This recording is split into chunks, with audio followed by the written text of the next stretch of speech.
Bismillahirrahmanirrahim. Assalamualaikum warahmatullahi wabarakatuh. Alhamdulillah rabbil alamin. Wassalatu wassalamu ala asyrafil anbiya'i wal mursalin wa ala alihi wa sahbihi ajma'in. Amma ba'd. Kita lanjutkan kajian kita tentang fikih, yaitu kita masuk kepada bab tsani, bab yang kedua tentang azan dan iqamah. Wa fihi masail, di dalamnya ada beberapa persoalan. Persoalan pertama adalah ta'rif al-adzan wal iqamah wa hukmuhuma, yaitu mengenal arti dari adzan dan iqamah, yakni mengenal maknanya. Al-adzan secara bahasa adalah al-i'lam, pemberitahuan. Qala ta'ala wa adhanun minallahi wa rasulih, ay i'lamun, yakni pemberitahuan dari Allah dan Rasulnya. Secara syariat, al-i'lam bidukhuli waqti salat bidzikrin makhsus, yaitu pemberitahuan terhadap masuknya waktu solat dengan zikir yang khusus. Itu yang azan. Memberitahukan masuknya waktu solat dengan zikir yang khusus. Sementara iqamah secara bahasa dia adalah masdar aqama.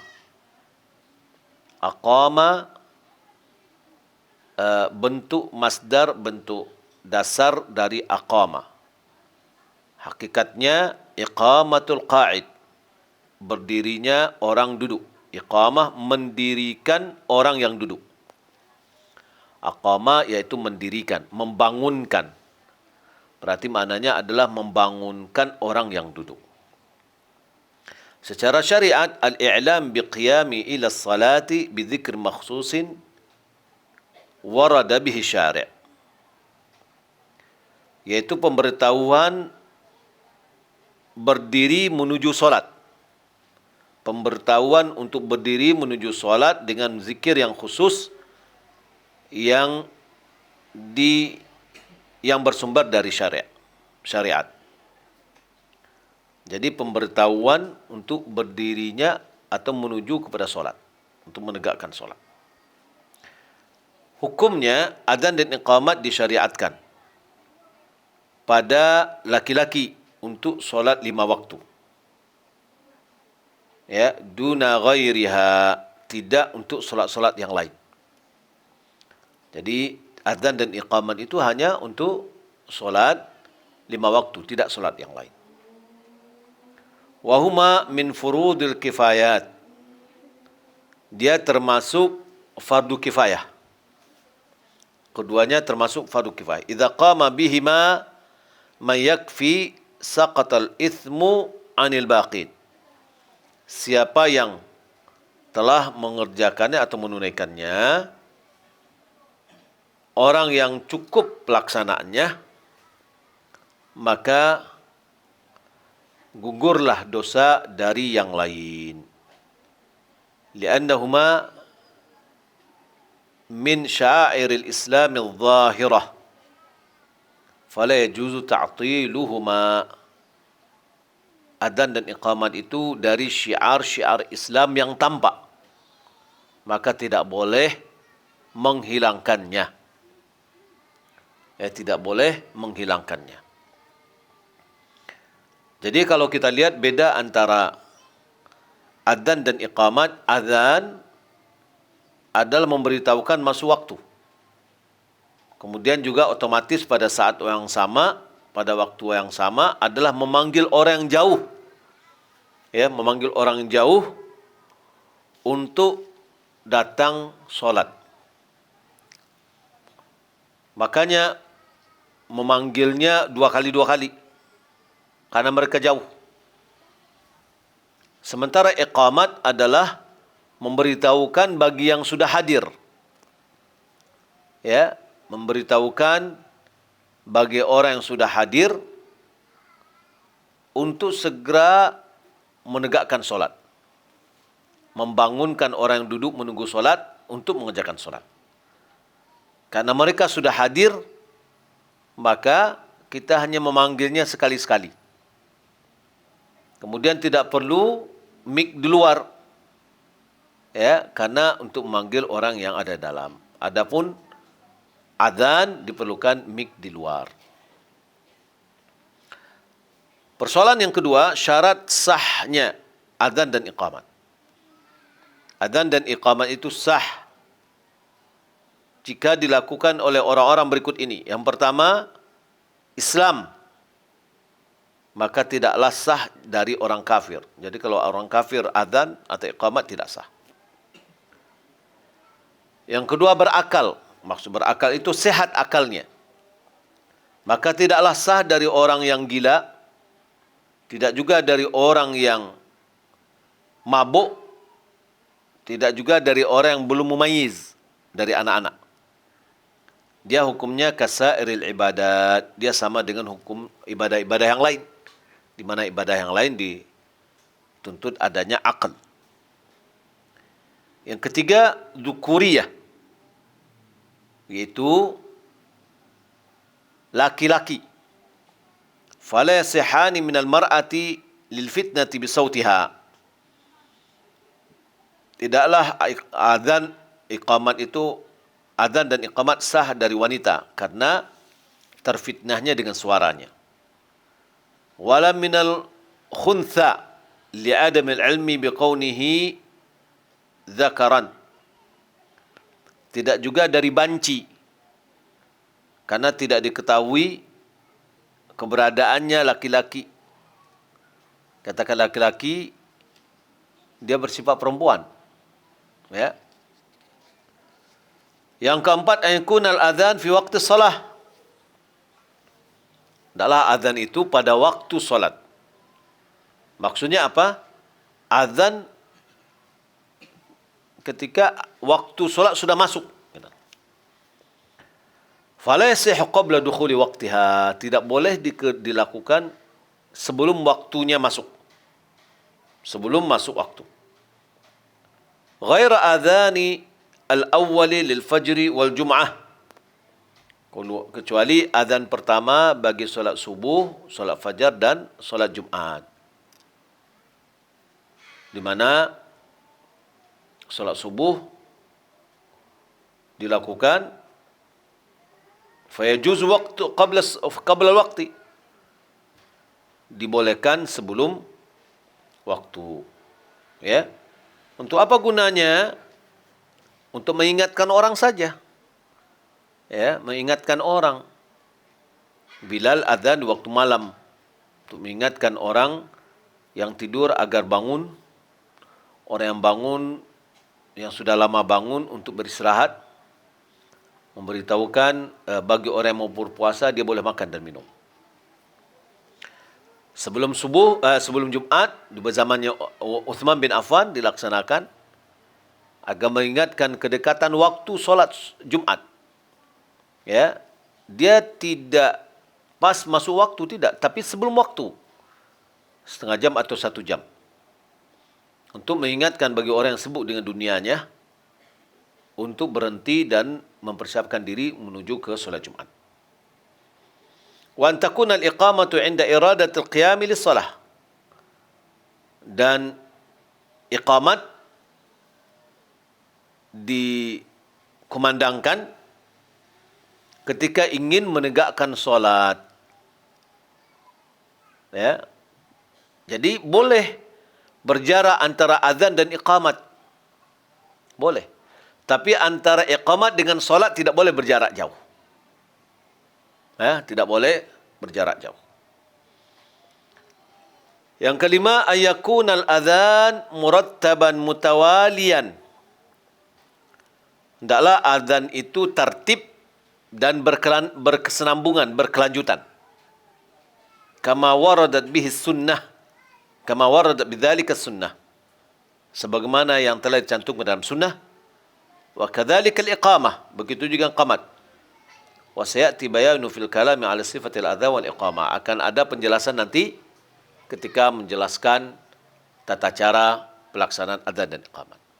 Yang keenam, ayakun al-adhan wa kadzalika iqamah bil lugha arabiyyah bil adfaz allati warad biha sunnah.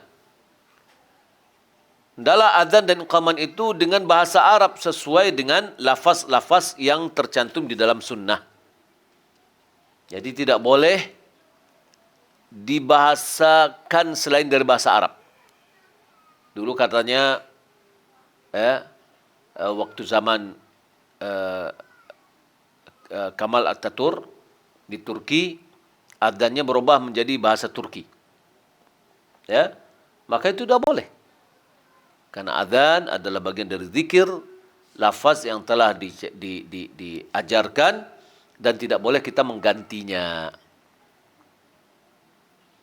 Jadi ini 6 syarat untuk adzan dan iqamat.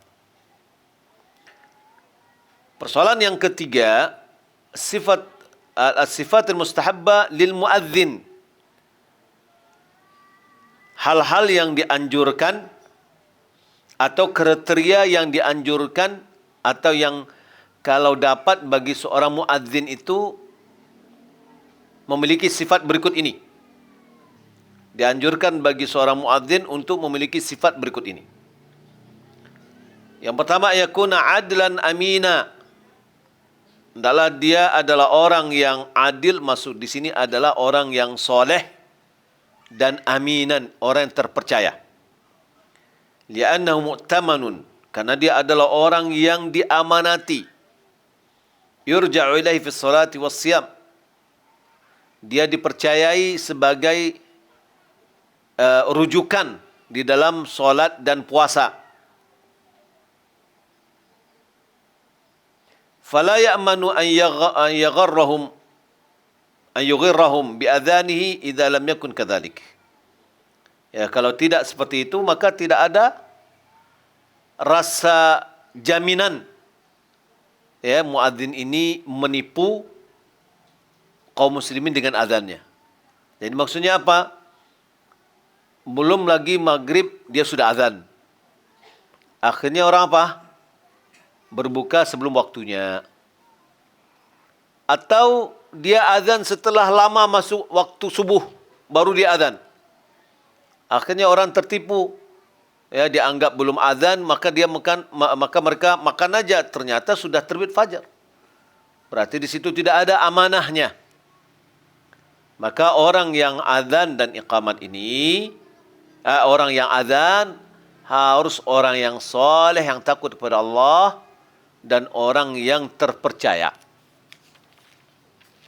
Yang kedua, yakuna balighan aqila. Adalah orang yang baligh dan berakal. Wa yaswa adzan as-sabir mumayyiz, akan tetapi sah azan anak yang mumayyiz, yang tamyiz. Jadi anak SD sah azannya. Ya, tapi kalau anak TK belum, karena dia belum mumayyiz. Ya. Yang ketiga, yakuna aliman. Tapi kalau yang bagusnya adalah orang yang baligh, orang yang berakal, ya. Yang ketiga, yakuna aliman bi awqatin aliman bil awqat liyataharraha fayu'adzinu fi awwaliha. Li'annahu illam yakun alima rubbama ghalata aw akhta'a. Hendaklah dia mengetahui dengan waktu-waktu solat. Dia tahu dengan waktu-waktu solat. Sehingga dia betul-betul diperhatikan. Lantas azan di awal masuknya waktu. Kalau dia tidak mengetahui atau tidak berilmu tentang waktu-waktu solat, boleh jadi dia keliru atau salah. Yang keempat, ayakuna sayyitan yusmi'an nas. Ya, ini hendaklah dia orang yang punya suara yang kuat, yang keras, agar bisa memperdengarkan kepada manusia suaranya. Ya, walaupun pakai mic. Ada suara orang lantang, dengan mic semakin tegas lagi. Ada suara orang lembek, ya. Maka itu kurang pantas menjadi seorang muadzin. Yang kelima, yakuna mutatahhiran min al-hadats al-asghar wal akbar. Hendaklah dia suci dari hadas kecil dan hadas besar. Ayyu'adzina qa'iman mustaqbil al-qiblah. Kemudian hendaklah dia azan dengan berdiri dengan menghadap ke kiblat. Jadi bukan azannya dengan duduk, tapi azannya berdiri. Yang ketujuh, ayaj'ala usbu'aihi fi udhunayhi. Hendaklah dia letakkan jarinya di telinganya. Wa yudira wajhahu ala yamini idza qala hayya 'ala shalah wa ala yasari idza qala hayya 'ala al-falah. Hendaklah dia putarkan wajahnya ke kanan ketika dia mengucapkan hayya 'ala shalah dan ke kiri ketika dia mengucapkan hayya 'ala al-falah. Ya. Yang kedelapan, ayatarassal fil adhan ay yatamahala wa yuhdir al-iqamah ay yusri' fiha. Hendaklah dia berpelan-pelan dalam azan, memanjangkan suaranya dan mempercepat di dalam iqamat. Jadi dalam azannya panjang, ya, kalau qamatnya cepat. Jadi berbeda antara azan dan qamat. Kemudian yang keempat, sifat azan dan iqamat.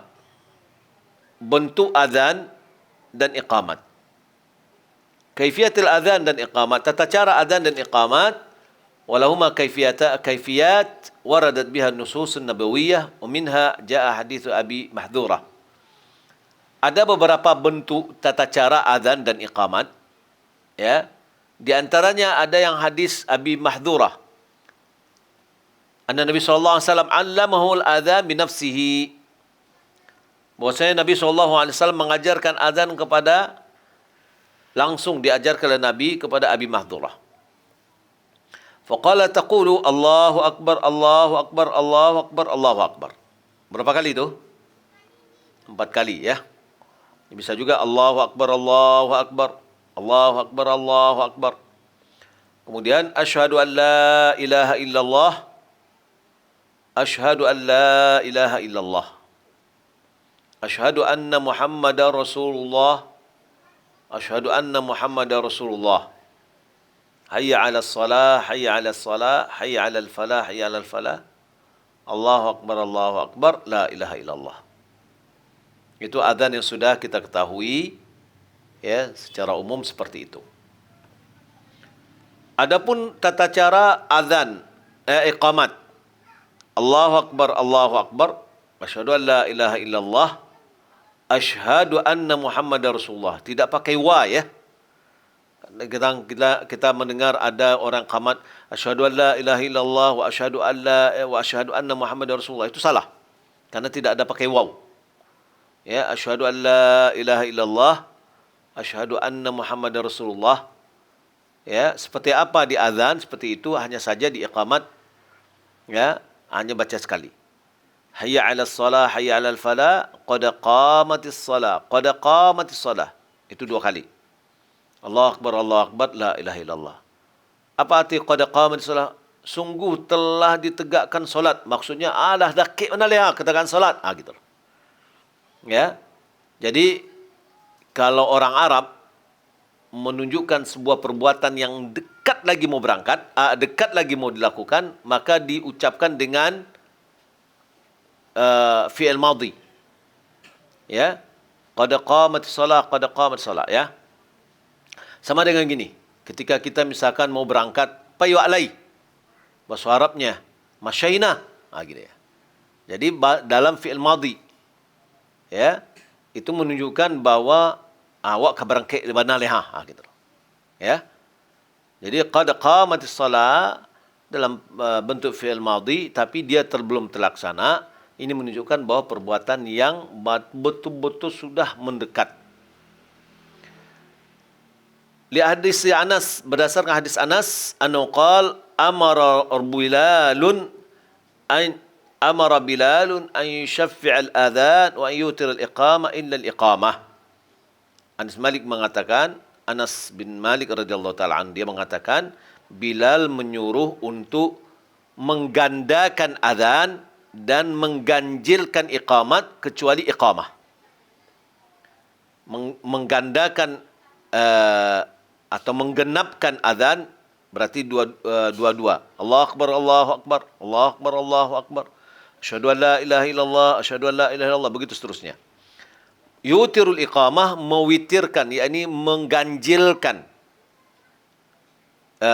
iqamat. Berarti sekali-sekali. Allahu akbar, Allahu akbar, asyhadu an la ilaha illallah, asyhadu anna Muhammadar Rasulullah, dan seterusnya. Illa al-iqamah, kecuali iqamat, yakni qad qamat salah, qad qamat salah. Ya. Fatakunu kalimatul adhan marratain. Maka kalimat adhan ini dua kali. Wa kalimatul iqamah marrah wa marrah.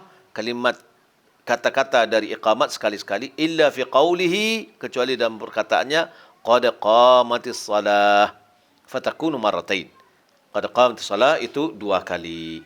Lil hadith al-madhi, berdasarkan hadis yang telah berlalu. Fahadhi sifatul adhan wal iqamah mustahabbah. Inilah bentuk lafal adhan dan iqamat yang dianjurkan. Lianna Bilalan kana yu'adhinu bihi hadaran wa safaran ma'a Rasulullah sallallahu alaihi wasallam illa an mat. Karena Bilal melaksanakan adhan dan iqamat baik dalam keadaan tidak safar atau dalam keadaan safar bersama Rasulullah sampai beliau meninggal dunia. Wa in raja'a fil adhan, raja'a itu kembali dalam adhan. Maksudnya kembali ini tardid, mengulangi, yaitu dengan meringankan suara di dua kalimat syahadat, kemudian dia ulangi dengan suara yang tinggi. Ya, saya ulangi, dibaca dulu dua kalimat syahadatnya dengan suara rendah, kemudian diulang lagi dengan suara yang tinggi. Authanna al-iqamah, atau iqamat dua kalinya. Fala ba'sa, maka tidak apa-apa. Li'annahu minal khitilafil mubah, karena hal itu adalah bagian dari perbedaan yang dibolehkan. Yustahabu an yaqula fil adhan subhi ba'da hayya 'alal falah as-salatu khairum minan naum. Dianjurkan pada azan subuh setelah mengucapkan hayya 'alal falah, yaitu as-salatu khairum minan naum, salat lebih baik daripada tidur. Marratain, dua kali. Lima rawa Abu Mahdurah anna Rasulullah SAW qala lah in kana fi adhan subhi qulta as-salatu khairum minan naum. Kata Nabi kepada Abu Mahdurah, apabila engkau azan dalam subuh, maka engkau mengucapkan as-salatu khairum minan naum. Persoalan yang kelima, yang terakhir, ma yaqulu sami'ul adhan wa ma yad'u bihi ba'dah. Apa yang diucapkan oleh orang mendengar azan dan apa yang didoakannya. Yusahabu liman sami'al adhan ay yaqula mithla ma yaqulu muadzin. Dianjurkan bagi orang mendengar azan untuk mengucapkan seperti apa yang diucapkan oleh muadzin. Li hadits Abi Sa'id anna Nabi sallallahu alaihi wasallam qala, berdasarkan hadis Abi Sa'id, Nabi sallallahu alaihi wasallam bersabda, "Idza sami'tumun nida", apabila kalian mendengar azan, nida, panggilan, faqulu mithla ma yaqulul muadzin, ucapkanlah seperti apa yang diucapkan oleh muadzin. Illa fi hayya 'alataini, kecuali di hayya 'alatain, kedua hayya 'alatain. Ya, hayya 'ala. Fayushra' li sami' al-adhan ay yaqul la haula wa la quwwata illa billah. Disyariatkan bagi orang yang mendengar azan untuk mengucapkan la haula wa la quwwata illa billah. Tidak ada daya dan upaya kecuali hanya dengan Allah. Aqiba qaulil muadzin, setelah muadzin mengucapkan hayya 'alas salah. Ketika setelah mengucapkan hayya 'alal falah, ayo kita menuju solat, maka kita mengatakan la haula wa la quwwata illa billah. Tidak ada daya dan upaya kecuali dengan Allah. Ayo menuju kemenangan, kita mengucapkan tidak ada daya dan upaya kecuali dengan Allah. Ya. Li hadis Umar bin Khattab radhiyallahu anhu fi dzalik, juga berdasarkan kepada hadis Ibnu Umar bin Khattab dalam hal ini. Fa idza qala al-muadzin fi salati subhi as-salatu khairu minan naum fa inal mustami' yaqul mithluhu wa yusannu dzalika 'inda al-iqamah. Ya. Apabila as-salatu khairu minan naum dianjurkan baginya untuk mengucapkan hal yang sama. Ya. wala yusannu dzalika 'indal iqamah. Tidak dianjurkan hal itu di waktu iqamat. Jadi as-salatu khairum minan naum, maka balasannya adalah as-salatu khairum minan naum. Ya. Kemudian yusalli 'ala nabi, kemudian setelah mendengar sudah mengucapkan itu dia bersolat kepada Nabi. Allahumma shalli 'ala Muhammad wa 'ala ali Muhammad kama shallaita 'ala Ibrahim wa 'ala ali Ibrahim innaka Hamidum Majid. Jadi dianjurkan bagi kita setelah menjawab azan, kemudian kita bersolat kepada Nabi, kemudian kita kemudian kita mengucapkan Allahumma rabb hadhihi ad-da'wati tammah, wahai Rabb, ya Allah yang Rabb yang memiliki panggilan yang sempurna ini, wassalatil qa'imah yang memiliki salat yang ditegakkan, yang didirikan atau yang berdiri, ati Muhammadan al-wasilah wal fadilah, berilah Muhammad itu wasilah dan fadilah. Dalam riwayat lain dikatakan apa itu wasilah? Kata Nabi SAW, dia adalah wasilah itu adalah tempat di surga yang tidaklah pantas kecuali bagi seorang hamba Allah. Dan aku berharap akulah itu, ya, akulah dia. Siapa yang meminta bagiku wasilah, maka halat lahu syafaati, berhak dia mendapatkan syafaatku.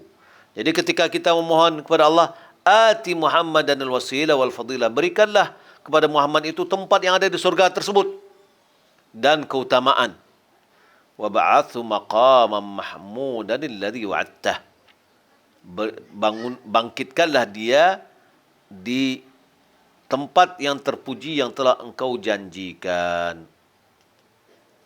Wallahu ta'ala alam. Dengan demikian kita selesai iqamat. Adzan dan iqamat itu disyaratkan untuk laki-laki, tidak kepada ibu-ibu atau akhwat atau nisa. Wallahu ta'ala alam. Baik, demikian kita, semoga bermanfaat. Silakan bagi yang mau bertanya. Mana yang lebih didahulukan antara kurban atau akikah, Ustaz? Sedangkan kemampuan sekarang untuk salah satu dulu. Kita harus ketahui bahwa akikah kewajiban seorang tua kepada anaknya. Diwajibkan ketika anak tadi lahir umur 10 sepekan atau 2 pekan atau 3 pekan. Umur 7 hari, 14 hari atau 21. Setelah dari itu, jika dia mampu, kapanpun dia mampu, tetap masih disyariatkan. Adapun kurban adalah untuk diri sendiri. Adalah untuk diri sendiri. Ya, sebagai pendekatan dia kepada Allah Subhanahu wa taala. Waktunya terbatas.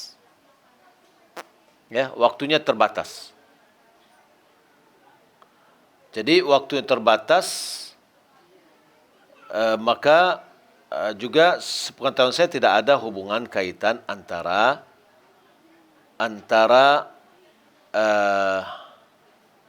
adzan, tidak ada kaitan antara akikah dengan kurban. Afwan, di luar tema, Buya, bolehkah berdoa dalam solat fardu sendiri di rumah? Akhwat, dalam sujud dan sebelum salam, setelah bacaan sujud dan setelah bacaan tasyahud akhir. Iya, boleh. Itu dia. Berdoa di dalam solat fardu, di waktu kita sujud dan di waktu sebelum salam, setelah membaca zikir sujud dan tasyahud. Itu tempat yang dianjurkan. Dan akhwat dia solat sendirian di rumah, waktunya lebih panjang. Ya. Doanya Allahumma ghfir laha, kalau Allahumma ghfir laha, jenazah di depan kita saat kita solatkan. Kalau kita tidak di depan jenazah, bagaimanakah lafalnya? Selain doa Allahumma ghfirli wali walidayya. Kalau ibu kita sudah dalam kuburan beberapa bulan waktunya, dan tahun yang sudah lama, dan kita sekarang di rumah kita, bukan lagi ziarah ke makam. Gimana lafal Buya? Ya tetap kalau kita mau doakan, Allah maghfir lahu, Allah maghfirli wali walidayya warhamma kama rabbayani shaghira. Kalau seandainya kita mendoakan orang tua kita, Allah maghfirli abi wa ummi, Allah maghfir lahuma warhamhuma, ya, wa wasi' madkhalahuma, dan seterusnya kita ganti. Kalau sama ibu kita, Allah maghfir laha warhamha wa'afi'fu anha, dan seterusnya. Dan juga untuk ibu kita, bibi kita, nenek kita, kakek kita yang sudah meninggal, maka kita ucapkan gimana lafalnya? Allah maghfir lahum warhamhum wa'afihim wa'fu anhum. Jadi dengan hum ya, diganti. Untuk menentukan waktu solat, manakah yang kita percaya penetapannya waktu antara Muhammadiyah dengan Depak? Karena saat Ramadan kemarin ada perbedaan. Kalau kita lihat riset yang terakhir itu, saya lebih percaya dengan itu, yaitu apa yang ditetapkan oleh Muhammadiyah. Karena sudah ada penelitian bahwa waktu solat subuh itu lebih awal dari waktu yang seharusnya. Ustaz, apakah kita masih berdosa kalau kita sudah minta maaf sama orang yang pernah kita bersalah sama dia, tapi dia tidak mau memaafkan kita? Kenapa dia tidak mau memaafkan kita? Apakah cara kita minta maaf ya tidak tepat, atau bagaimana? Atau dia belum paham kenapa kita minta maaf? Maka tentu yang diharapkan dalam minta maaf ini adalah bagaimana dia lega memaafkan kita. Kalau kita minta maaf dia belum memaafkan, berarti belum tercapai apa yang kita inginkan. Ya, maka perlu kita diskusikan dengan dia kenapa. Kita sudah berupaya untuk mencari yang terbaik misalkan. Ya, wallahu alam. Apakah ada tuntunannya tentang badal haji, Ustaz? Ada. Di antaranya yang pertama, orang yang dibadalkan itu adalah orang yang sudah wajib haji kalau dia masih hidup dan tidak mampu melaksanakan perjalanan disebabkan oleh kesehatannya, atau sudah meninggal dunia. Ya, yang kedua,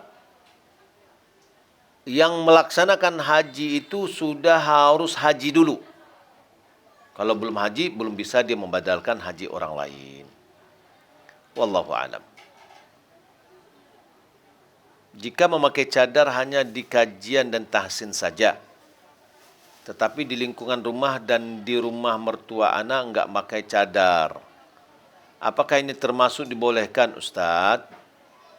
Kita pakai cadar itu kenapa? Ya, kenapa kita pakai cadar? Perlu kita ketahui bahwa cadar itu adalah menjaga fitnah bagi kita yang menganggap bahwa cadar itu adalah sunnah atau yang afdal. Jadi kalau seandainya pakai cadar di kajian, yang kajian ibu-ibu aja yang sama-sama ibu-ibu, enggak ada kenapa harus pakai cadar sama ibu-ibu? Tahsin sama ibu-ibu di tahsin, ya kan ibu-ibu semua, enggak perlu pakai cadar. Tapi keluar di jalan, dimanapun, ya kita pakai cadar. Mau ke rumah mertua, sedang di jalannya kita pakai cadar. Di lingkungan rumah kita pakai cadar, karena kita menjaga, ya jangan laki-laki lain terfitnah. Tapi kalau seandainya kita belum mampu, disebabkan nanti hal-hal yang tidak diinginkan terjadi, maka tidak apa-apa selama kita menganggap itu adalah tidak wajib. Wallahu a'lam. Allah tidak akan mengadab orang yang tidak pernah berbuat syirik. Tapi jika orang tersebut berbuat syirik dan telah bertobat, apakah masih tetap diazab? Tidak. Kalau seandainya sudah bertobat, maka sama dengan orang yang tidak punya dosa. At-taibu min dzambihi kaman la dzamba lahu. Orang yang bertobat dari dosanya maka sama dengan orang yang tidak punya dosa. Wallahu alam. Taib. Saya rasa sampai di sini semoga bermanfaat. Wassalamualaikum warahmatullahi wabarakatuh. Sana, nyoba lanjut. Yuk di lapak seru saja.